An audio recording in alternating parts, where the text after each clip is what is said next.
our speaker today. Our speaker is Dr. Blodgett.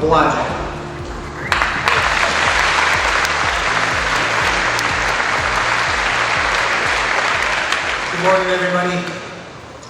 Today at your school, we launch the Love is Great and Hate Friends, Inc.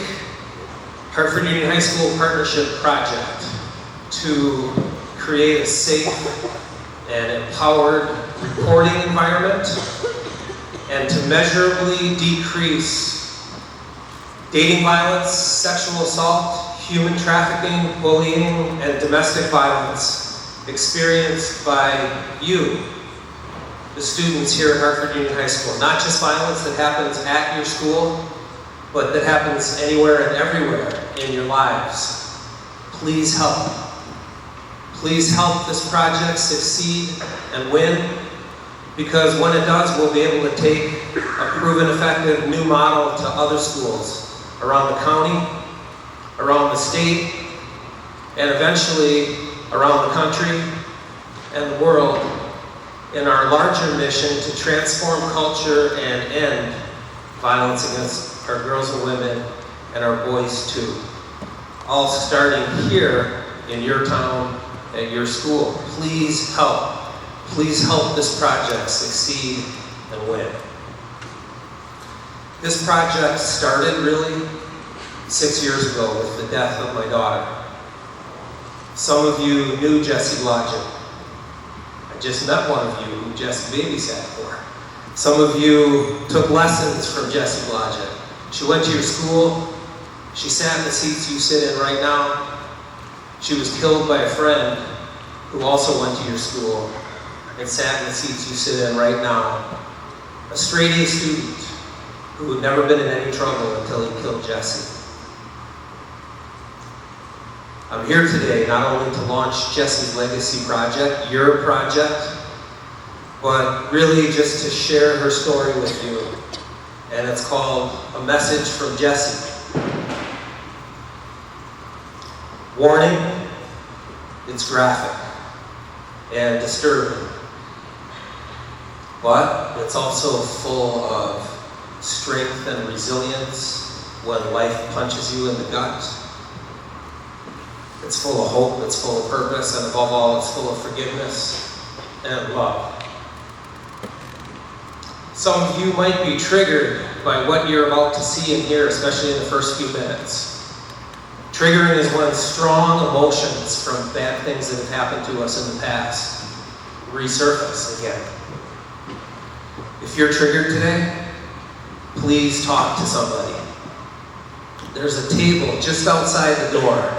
It's staffed by trained advocates from Friends, Inc. They're our local service organization for people who've experienced sexual or physical violence. And they know how to help you. And they're also not mandatory reporters, so they will keep your conversations confidential. If you're triggered today, please talk to somebody. If you don't want to talk to them now, take a card or get contact info. You can text them, email them, or call anytime, either for you or if you know a friend who might be in trouble also. And if you don't even want to do that, just talk to somebody. A trusted teacher, school counselor, family member, friend, somebody. Okay? Ready? 6 years, 2 months, 4 days ago now. It was a Monday morning, about 9 a.m., we think. My wife Joy had gone to work, I'd gone to work. 19-year-old Jessie was home alone, sleeping peacefully in her own bed. Jessie was the fiddler in her first community theater, Fiddler on the Roof by the Hartford Players. She was sleeping in. They performed Friday, Saturday, and Sunday. They had the traditional cast party late Sunday night, and she was sleeping in for the first time really that summer when a friend came in, went upstairs, and attacked Jessie in her sleep. He hog-tied her, gag-balled her, tape around her face and head to hold the gag ball. and he raped Jessie. And then he reached for his backpack. The DA called it his murder kit. He pulled out a rope. He put it around her neck. 210-pound man, 110-pound girl. And he pulled with all his strength for it had to be over a minute. 45 seconds after she lost consciousness, because he knew that's what it takes to stop the heart. And he watched life and a light drain out of my daughter and his friend's eyes. I'm here today with you guys at your school in hopes that Jessie didn't die for nothing. I'm here today in hopes that the 10 more girls or women who will die by the hand of a man today in our country, in my country, in your country. I'm here today in hopes that they don't all die for nothing too. And the 10 more, by the way, tomorrow and the next day and every day. 10 more Jessies every day in our country until something changes. But that's not going to be up to me. That's way too big of a job for one guy, transforming culture, changing the way people think and behave. And I don't just mean perpetrators, and I don't even just mean victim, survivor, thrivers. I mean all of us, the way all of us think and behave, because we're all, whether we've done anything wrong or not, we are all co-creating this shared environment in which this is happening. We all have a piece. We all have a role. We all have some little contribution to our community and our world. Everybody matters. And whether you've done anything wrong or not, and most boys and men never will, most boys and men would never do something like this, rape or kill. But whether you've done anything wrong or not, this project is an invitation, especially for good people, good young men, to stand up, step up, own it, claim it, and end violence against our girls and women. And my only question in being with you at your school today is, will you help? Will you help? Will you be part of the solution, or by default, part of the problem? Will you speed us up or slow us down? Will you help?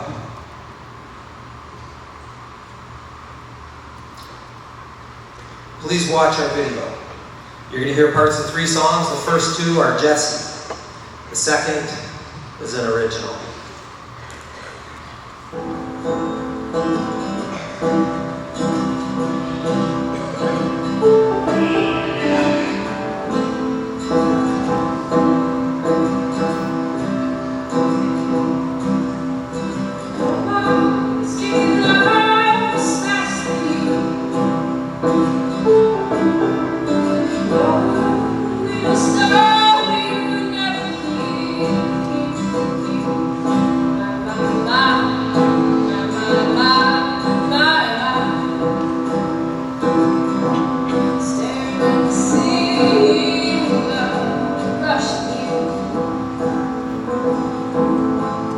This is breaking news now. And that breaking news, Hartford police are finally talking about the mysterious murder.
take me back to the start.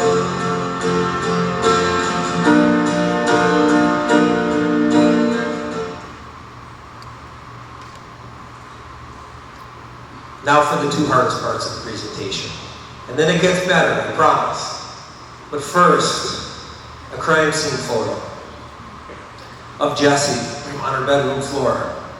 Really unusual. We don't usually show crime scene photos of deceased people, especially when we know them and love them. I do this for a specific reason, and that reason is I know Jessie wants me to. And I believe millions of victims, survivors, thrivers everywhere want us to see, know, and understand what they've been through. And for some, what they continue to go through, because violence is often repeated, especially when it's gotten away with. Some of you might not want to see this photo. Some of you maybe shouldn't see this photo. If you have any instinct or intuition that this photo isn't for you, then you should trust that and honor that. And you should close your eyes right now. This is Jessie on her bedroom floor, about 3 hours after she was stolen from us. About 10 minutes after EMTs pronounced her dead, and right about the time she stopped being my daughter and started being evidence in the criminal case.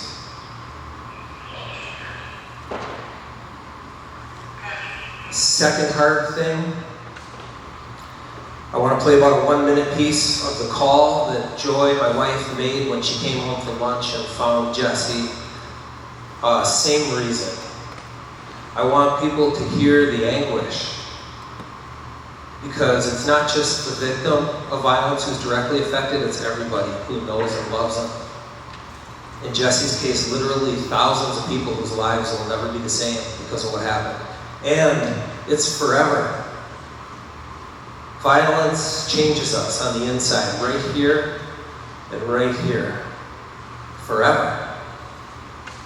And I don't care whether you're the victim, survivor, thriver of violence, the perpetrator, a witness, it changes all of us, right here and right here, forever. And I don't care whether you've seen violence once or 100 times. It changes us every single time on the inside, here in our heart and in our brain forever.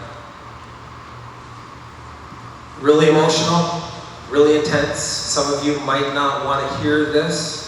Some of you maybe shouldn't. If you have any gut feeling that this audio isn't for you, you should trust that. You should honor that. And you should plug your ears tight until we move to the next slide.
That's really hard to hear, I know. Even after the 1,000th time, it's really hard to hear. That's not pleasant, not fun, but really important. Awareness is everything. Awareness is 90% of mastery is awareness, right? Awareness is everything. If we can't see the reality that we're in, we got no power to do anything about it. I want to thank every person in this room who heard and saw because that matters. I want to thank you on behalf of Jessie and on behalf of victim survivor thrivers everywhere, even though that's not pleasant. Thank you for seeing, thank you for hearing. If you didn't, you trusted your instincts and did the right thing. Okay.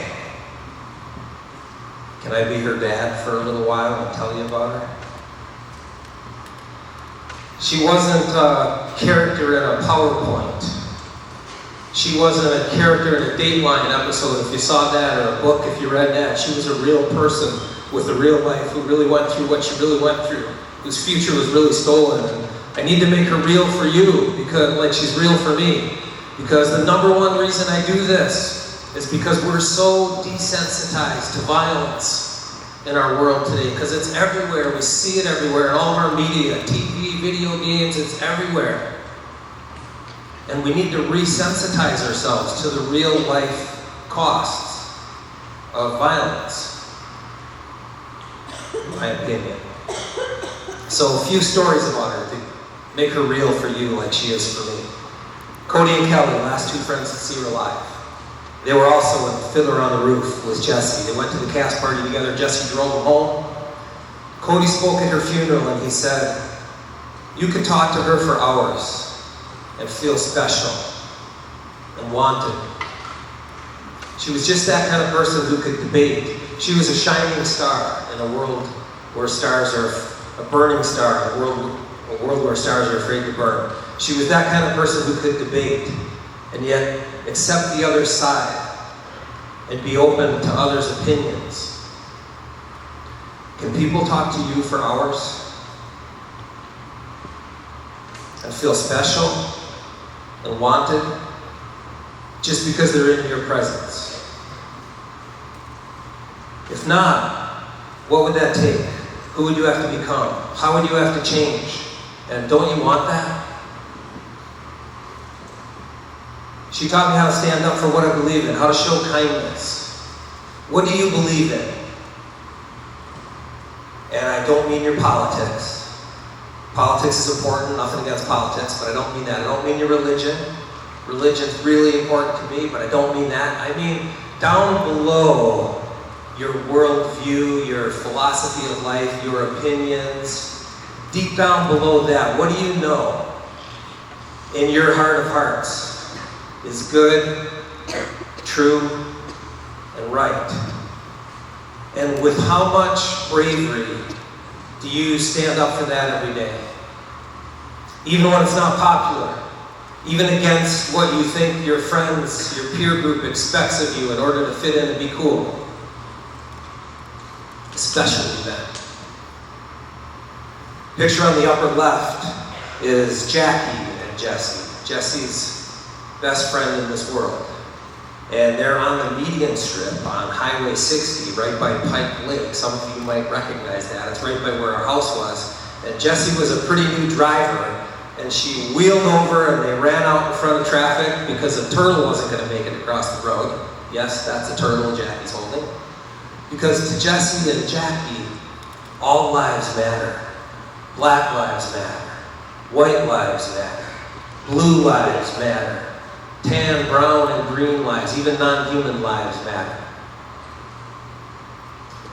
You guys know high school starts early in Hartford. Jessie was, she was a night owl, couldn't get to bed at night, couldn't get up in the morning. And in high school, for the first time in her life, she was the first one up in the house. She was responsible for getting herself up for the first time. And many was the morning when I'd hear, "Dad, Dad, come here, come here." And I'd have to get out of bed in my underwear and rub the sleep out of my eyes and go into the bathroom and tear off a little square of toilet paper and gently scoop up a tiny little bug that Jessie found in the bathroom sink and fold it up so I didn't hurt it and run it downstairs still in my underwear and release it to freedom out the front door. Because Jessie knew that if Mom beat Dad to the bathroom, that bug was dead. Because to Jessie and Jackie, all life matters. Everyone's life, big, small. How sacred is life to you? How much does life matter? other people's lives, people you'll never meet on the other side of the world. Maybe people in high school who are just peripheral friends or you don't even know really very well. How much do people's lives matter? How much does your own life matter to you? How much does life matter to us? 2 pictures on the right are at the cast party, Jessie's last night on Earth. There was a llama farm at the cast party. And if you notice the middle picture, there's no fence, there's no people. That's because everyone else was on the correct side of the fence. My renegade daughter went over that fence and into the llama compound, and months after she was killed, one of her friends told me about that night, and they said when she went in there, they warned her that llamas spit. How many of you have been spit on by a llama? Anybody? There's 1, there's 2. My brother was spit on by a llama. 3, several. Yeah, they spit. They aim for our eyes usually. They're really accurate. It stings, it burns, it's really bad. They told her this, and her friend told me in Jessie's quiet way, she stopped and she turned and she said, if I respect her, she'll respect me. So the picture in the middle is Jessie taking the time, making the effort to show respect to Mama Llama. And the picture on the right is a few minutes later after Mama Llama released baby llama to go play with Jessie. Are we taking the time in life? Are we making the effort in life to show respect to everyone and everything that we come into contact with from the time we get up in the morning till the time we go back to bed at night? Everyone? If not, what would that take? How would we have to change? Who would you have to become? And don't you want that? You know, I do this in prisons too. And this is the best part in prisons because respect is a big thing in the prison system. And the inmates, I think like all of us, to some degree, think for the most part that you have to earn respect. You have to demand respect. You have to fight for respect. But that's not how you get it. It doesn't work that way. Maybe you get fear, maybe you can earn fear by demanding respect, but not true respect. The way you get respect is the way you get anything. It's the law of the universe. What goes around comes around. As you sow, you reap. The law of karma. It's in every major religion in the world. By giving respect. I hope we develop a daily practice of giving respect to everyone and everything. And you'd be amazed if you don't do this as a daily practice. I never did for 53 years, you guys. I was kind of a cocky, I better not say the rest of school. And Jessie's death changed me. And it is amazing how much respect you get when you just give people respect. People love that.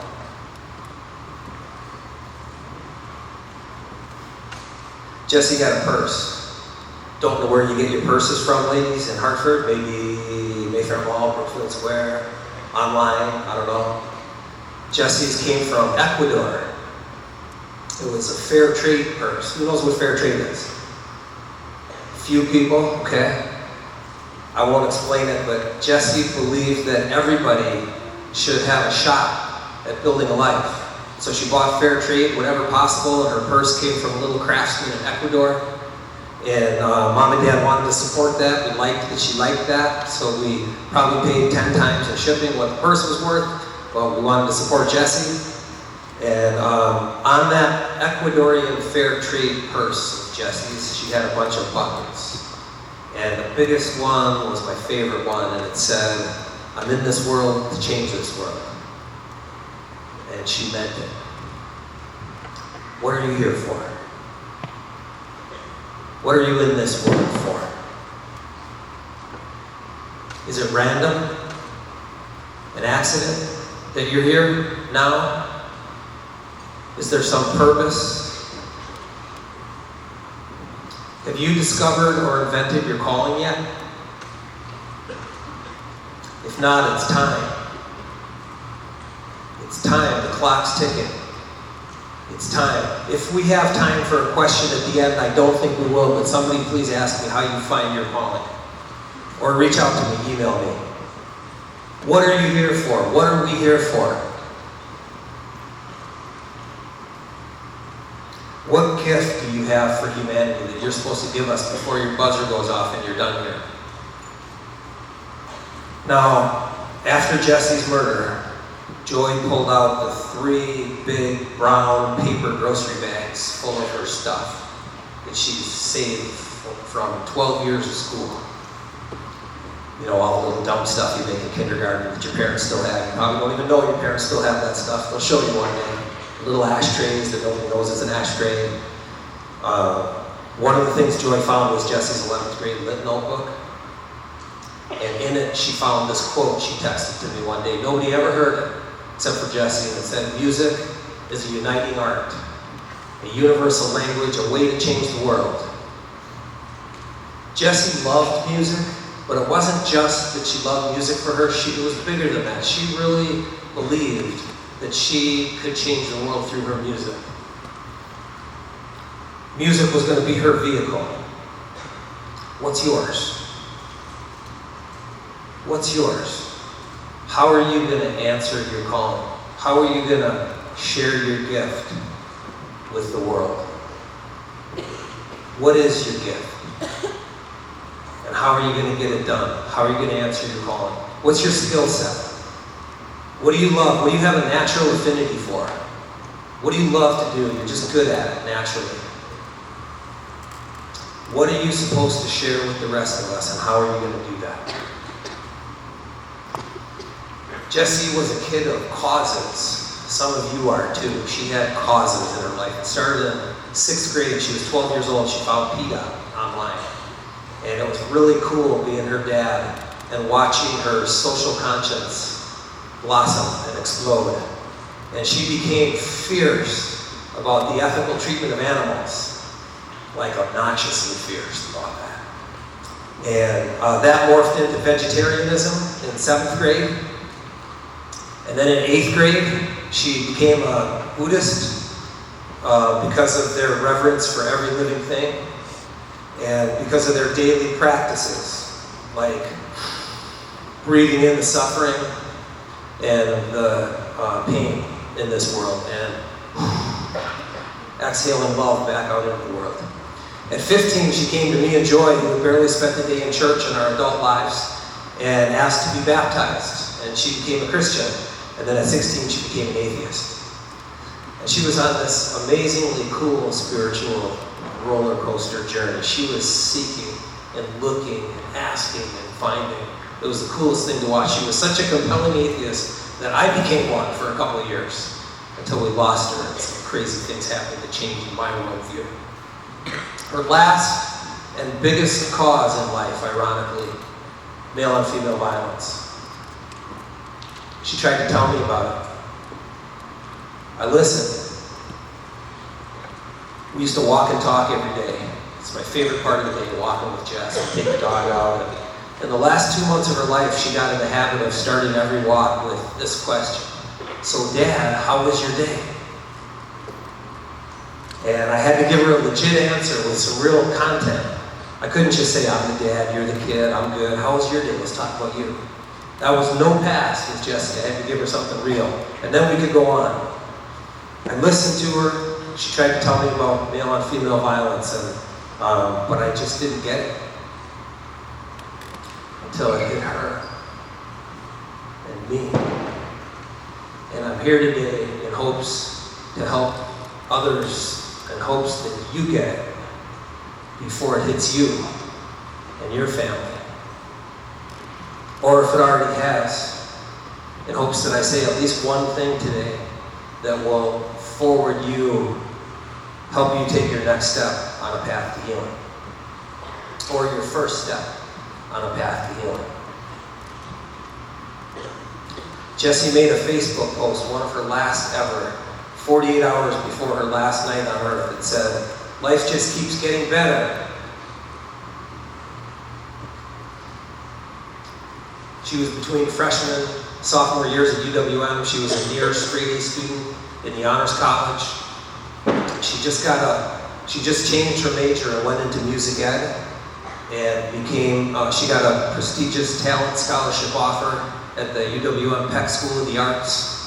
She was offered a job mentoring disadvantaged inner city students at UWM. She got an offer to be a choir director at age 19 at a local church here in Hartford. Never had a chance to accept any of those offers. But she did have a chance to start her own business, and she called it Be Sharp. And she made this cool little flyer, and I saw it, I thought, wow, honey, that's awesome, we gotta get that around town. So we drove around for a couple of months, we covered probably 2/3 of Hartford, me and her, and I was driving, and she stuffed mailboxes out the window for 2 months. And Jessie had 28 young students coming to our house every week for voice, piano, and violin lessons. Life just keeps getting better. She saw her path. She knew her calling at an early age, and it was unfolding before her.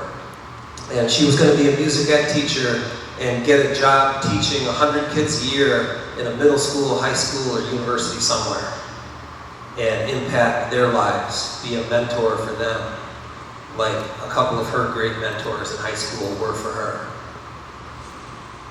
Life just keeps getting better. And then,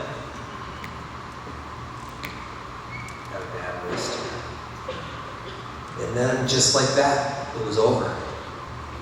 She was gone.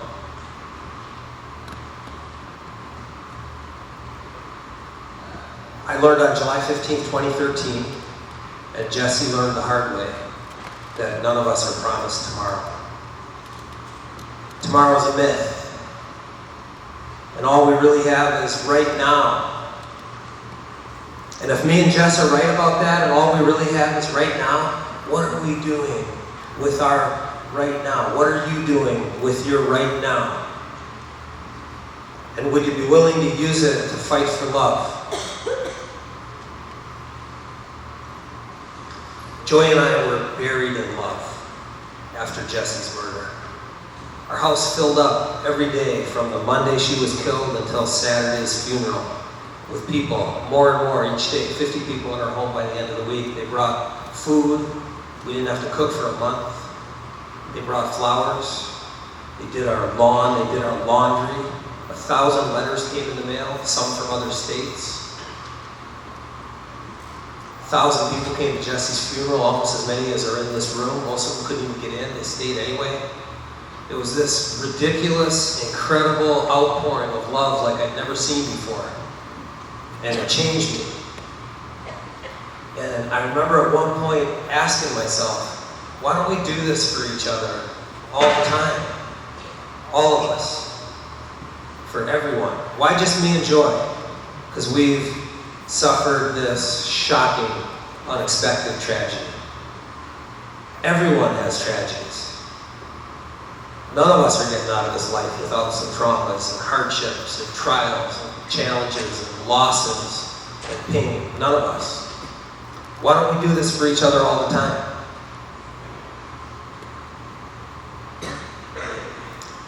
At Jessie's funeral, I said, love is greater than hate. At the time, I didn't know where those words came from or why. I feel like I do now. But I couldn't help but notice the community's reaction. And a month later, 500 people gathered at the mill pond in Hartford here, lit candles and walked in the dark for a couple hours around a big circle. And there were signs all along our path for 2 miles that volunteers had made. And there was a big banner in the pavilion at Westside Park that somebody spent hours on. And everyone had on one of these blue wristbands that a friend spent $450 of their own money on without us even knowing about it. All of which said, love is greater than hate. Love is greater than hate started that day in our town. And then kind of semi-exploded on Facebook, and then YouTube, and then the 10 o'clock news on all 4 news channels in Milwaukee. And I knew that day that a project was being born, and it was Jessie's legacy, and that I was supposed to do something about it. And maybe you are. I believe all of us are. Because it's going to take all of us, this one. It's going to take all of us. The name of the project, the Love is Greater Than Hate Project, and our dual mission is ending violence against our girls and women, and our boys too. And inspiring people to choose love over hate.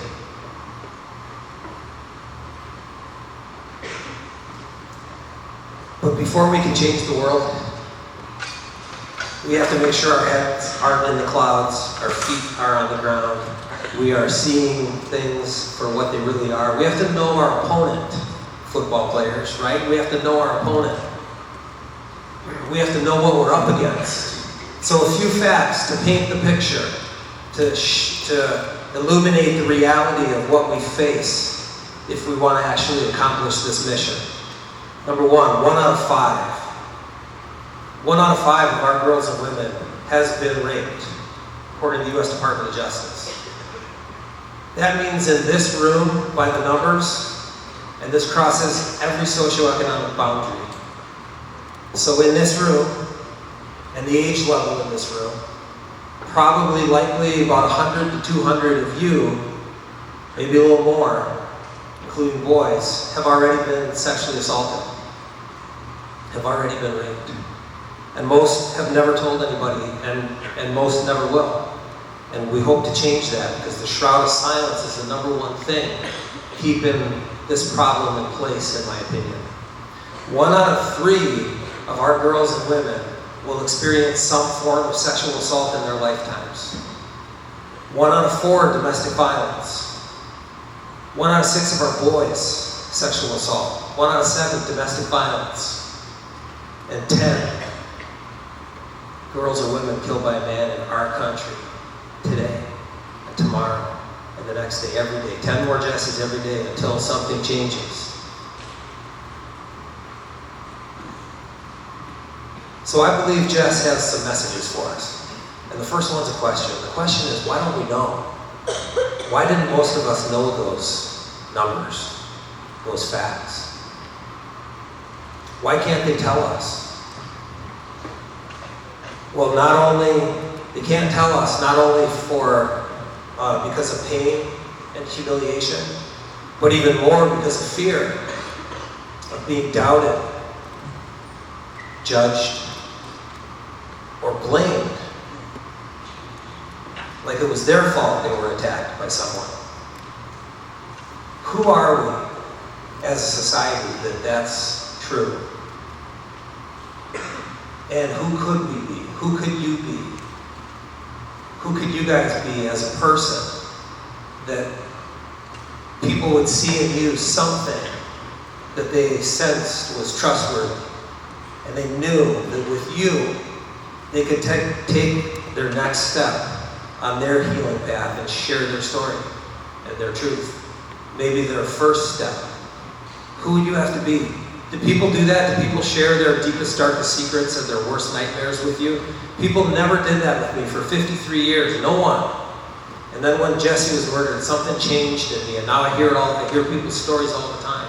What would have to change in you if people don't share their innermost stories with you? And don't you want that? Don't you want to be that person for others? Number 2, it's okay to talk about it. First, for reporting, because we have to protect future innocent victims, and people who get away with something tend to continue to do it. But also, especially for healing, because you're never going to heal from the worst thing that ever happened to you by keeping it bottled up inside, secret, hidden from the world and everyone in it. It's not how healing works. When you're ready, when the time is right for you, and there's no rush, find someone you can trust. Not easy sometimes. We've all been burned on that one. We all have burned others on that one, and we all will again. Humans aren't perfect, but so what? There's plenty of good in this world and plenty of good in people. Get back on the horse again if you get knocked off, right? That's all there is to do. Find someone you can trust, and then find your courage and share your story and find your voice. And you will also find your freedom and your power. Some people find their freedom and their power profoundly and immediately and amazingly upon telling their story for the first time. And it's life-changing. For most, it's more of a process. For some, it's a lifelong journey, and it gets worse before it gets better. But it's the only way. It's the only way to true freedom and power is to be your true honest self. No secrets hidden from the world. Proud of who you are. It's okay to talk about it because it's not your fault. Do we blame the bank teller for the bank robbery? Do we blame the little old lady for the purse snatching? The driver for the carjacking? That's ridiculous, right? Why isn't this equally ridiculous? This is the only crime where the victim becomes the accused. Frida Adler, famous criminologist. It's okay to talk about it because it's not your fault, and it doesn't matter what anyone was wearing. Well, what was she wearing? I have to watch out in schools because there's no stupid questions, right? Well, I'm sorry, but maybe there are. To me, this is one of them. What was she wearing? What does that have to do with anything? Am I going to really blame my choices, my actions, my violence, my criminal felony behaviors on the clothing that another human had on or failed to have on? Really? Am I not better than that? Are we not better than that? We are better than that. It's okay to talk about it because it's not your fault. It doesn't matter what anybody was wearing. Yeah, but she wanted it. You know you wanted it, maybe. Really? You think Jessie wanted it on July 15th, 2013, sleeping peacefully on her bed on a Monday morning? No means no.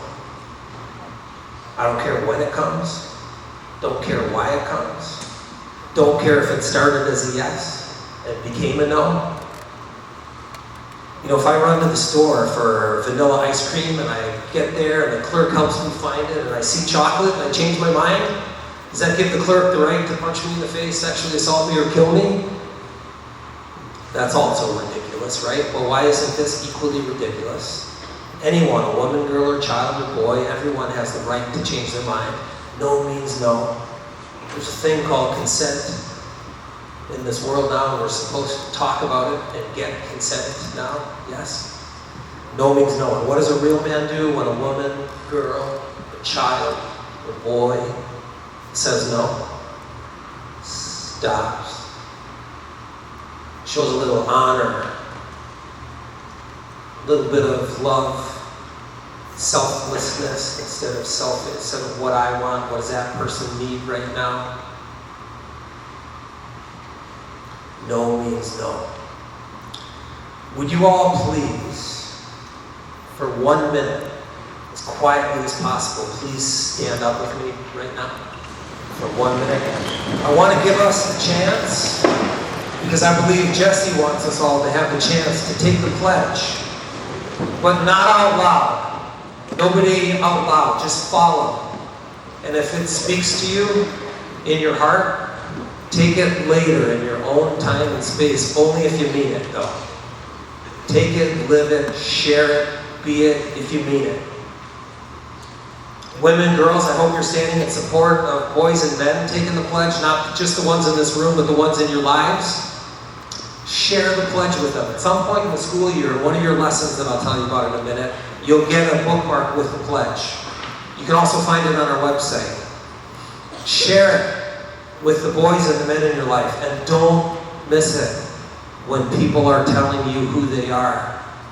Don't be so stuck in your idealized version of who you think someone is and who you want someone to be that you miss when people are showing us and telling us who they are. Share the pledge and don't miss their first reaction. Quietly, I also hope that girls and women are standing in support of nonviolence by girls and women against boys and men in relationships, because that happens too. Okay, Silently, please just follow. I promise to never ever hit, hurt, or otherwise harm a woman, girl, or child. I understand that I'm bigger and stronger than many women, girls, and children. Therefore, it's my duty to never hurt them, but to always protect, respect, honor, and love them, no matter what. Thank you. Okay, please sit again. And now we come to the heart of the matter. This is why I came today. I believe, just my opinion, though you didn't know it, this is why you came today. We cannot hate. We cannot hate. Why? Because it doesn't work. It's not effective. It doesn't produce the result we're looking for. If we want to heal the sickness in this world, hate's never going to get that done. Hate only creates more hate. I don't care how powerful your hate response is. If someone hates on you, you're never going to defeat hate with a hate response. Never has worked, never will. Only love does that.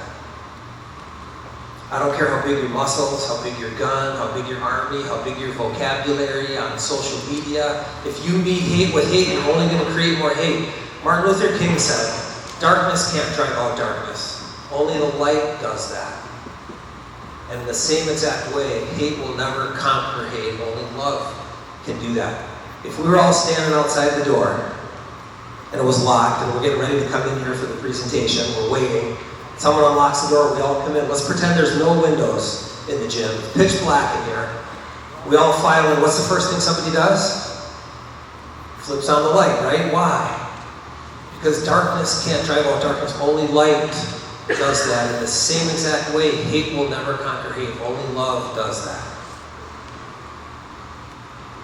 I had the chance at sentencing, October 14th, 2014, for the only time. It's 6 years, 2 months, and 4 days now to sit face to face with Dan, the young man who killed Jess. We each had 10 minutes to give our statements. I went first. I told him I forgave him. I meant it. I mean it now. I forgave Dan every day for over 1,000 days in a row, over 3 years, until I didn't need to anymore. Because you know how when you repeat something over and over and over, like your homework or a sport that you're practicing at, or a musical instrument or anything you repeat it over long enough and you get better and better and better, it just becomes part of you, right? That's how forgiveness of Dan is for me. It's just who I am now. Also told him I loved him. Meant that too. Don't mean I like him. I don't like him. I don't want to hang out and watch the Packers. I don't want to go fishing or hunting. But like and love are two completely different things. Like is a feeling. Love is a commitment. Most of you in this room will get married one day. And you'll find out that there's this thing called the romance period that doesn't last forever, where the other person can do no wrong. They're just like amazing. Everything about them is perfect. And then you get married and you move in together and you live with this person for a long time. And at some point, you start to see who they really are, not who you thought they were and hoped they were. And that's when you get the chance to discover what love is. Unconditional love, accepting somebody for who they are, no matter what, despite all their flaws that all of us have. That's what I meant. That's how I meant when I told Dan I loved him. Didn't mean I excuse him. I will never excuse Dan for what he did to Jess. I'll never excuse any human for their violence against another human. For any reason, unless it's self-defense. But that doesn't mean I can't love and forgive. Dan showed us what he was bringing into this world on July 15th, 2013. Now it's my turn. Now it's Jessie's turn. Now it's your turn. What are you bringing? What are you bringing into this world? Now I have to ask you, if the dad of a murdered girl can forgive the killer, who is it that you can't forgive? What is it? How long have you held it in here for? And at what cost? And would you be willing, if you believe like I believe, not saying you do, not saying you should, but for those of you who believe like I believe, that forgiveness and love has the power to change everything. And I mean, I'm talking instantaneous, radical, transformative power to change everything. P.S. It does. And I hope all of us in this room discover that one day if you haven't yet. If you believe like I believe, would you be willing? Would you be willing to try? When I say who is it, what is it that you haven't forgiven, pick that one, the big one, the first thing that comes to mind. Pick that one, do that one. And I just have to say, because sometimes boys especially, I think, and men, hear something that I don't mean to say. I want you to know that I know that the vast majority of boys and men in this room would never rape or kill or commit any kind of violence against a woman, girl, or child, or anyone. And are good people. And even those who do doesn't mean they're not good people. Doesn't mean they don't have the ability to change and transform themselves. Darkness can't drive out darkness, only the light can do that. Only love can conquer hate. Humans have to get better at meeting hate with love. We have to get better at meeting violence with peace, in my opinion. If there's any hope in this world, we have to practice at it a little bit. A little bit of a daily practice at meeting darkness with light.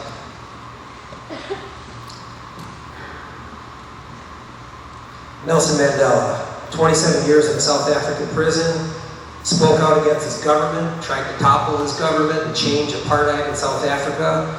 I would imagine, don't you think, that most of those 27 years it looked to him like he'd never get out. Ending apartheid looked impossible, and getting out of prison probably looked impossible to him, I would think. And then one magic day, that cell door swung open, out walked Nelson Mandela, he became the president of his country, and a worldwide hero, and a beacon for social justice. I don't know about you guys, but when a guy like that talks, I listen. And Nelson Mandela said, it always seems impossible until it's done. Transforming culture, ending violence against our girls and women and boys is not impossible. We just haven't done it yet. In 1960, everyone thought getting to the moon was impossible. And 9 years later, we were on the moon. In Columbus's time, people thought crossing the Atlantic Ocean was impossible until we did it. Every social justice movement in history, don't you think, to the core grassroots group of people who started it, it looked like it had never happened?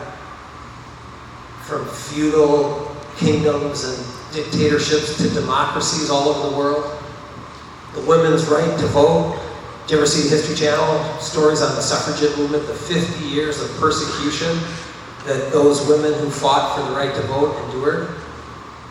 Looked impossible at the beginning to them. Now we take it for granted. Many of you will vote in the next election.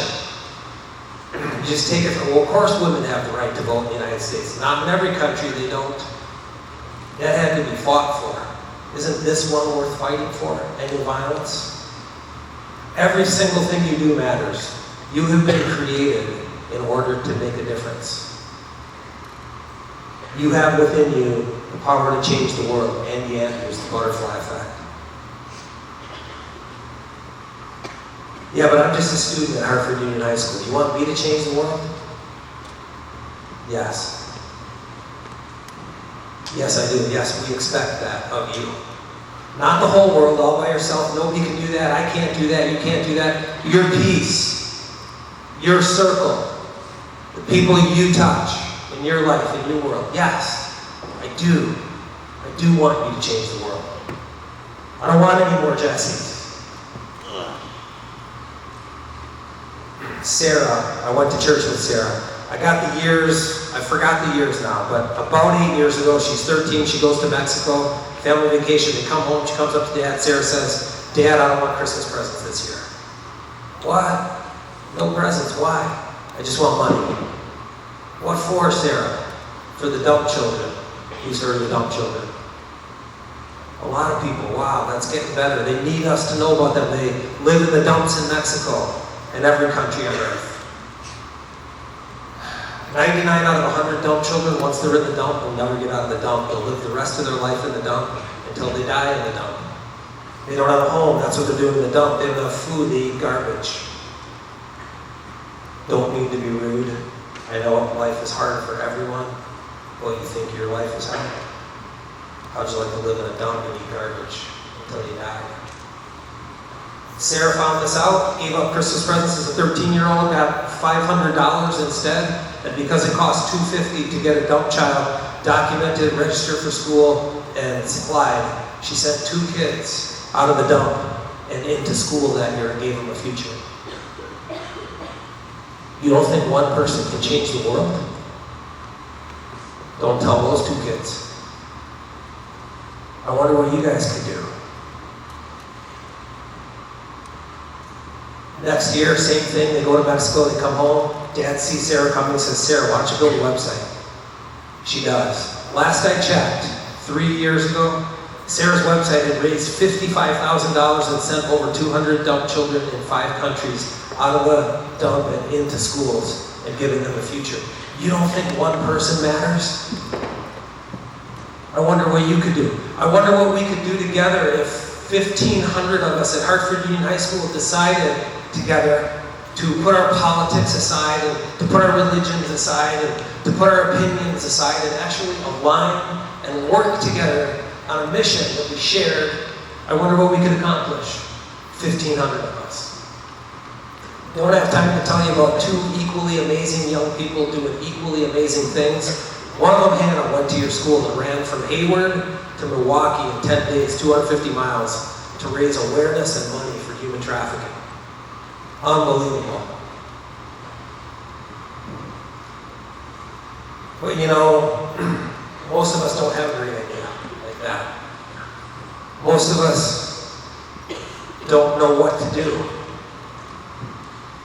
Maybe you want to do something, but you don't know what to do. Maybe you want to help, but you don't have an idea. Maybe you just want to do a couple little things. Not something big and huge, like run from Hayward to Milwaukee, but just a little thing here and there. Maybe just to help Jessie's life and death count for something. To make your life and death count for something while you still have time here. Mother Teresa said most of us will never do great things. But all of us can do small things with great love. If you don't know what to do, but you just want to do something, I'm going to give you 3 things right now that you can do to help make Jessie's life count for something good, and yours too. To help move her legacy project just a centimeter forward. That's all we ask. Just do your little part. Number 1, take the pledge. You'll get it later this year, or it's on our website. Take it, mean it, be it, share it. Number 2, I know everybody says, like and share us on Facebook. We're not supposed to do this in assemblies, but it wouldn't offend me at all. In fact, I'm asking, please feel free to take your phone out right now. Go on Facebook, as quietly as you can. Take your phone out, go on Facebook. Look up, just as it is on the top of the screen, the Love is Greater Than Hate Project, and click follow. Because one click is how we expand our reach and our impact into your circle of people. And finally, number 3, you can support Jessie's Legacy Project, your project that we're launching today here at school. There are 6 students who are on our student stakeholder team, and they're amazing young people. I'm so excited about them. And one of them happens to be your student council president. And the student council has already said they want to support this project. So you'll be seeing some small and some bigger projects through the course of the year that we haven't even invented most of them yet. Please support them. Maybe volunteer if you have a chance to volunteer. And you'll be getting 15 mini lessons in homerooms all year long. It's about 7 minutes each. The first 2 tomorrow. And please share those. Pull out your phones and in homeroom and share those in your social media. That's how we expand our reach and our impact, and you can help us do that. Please help this project succeed and win, because then we can take it to other schools all over the state and the country.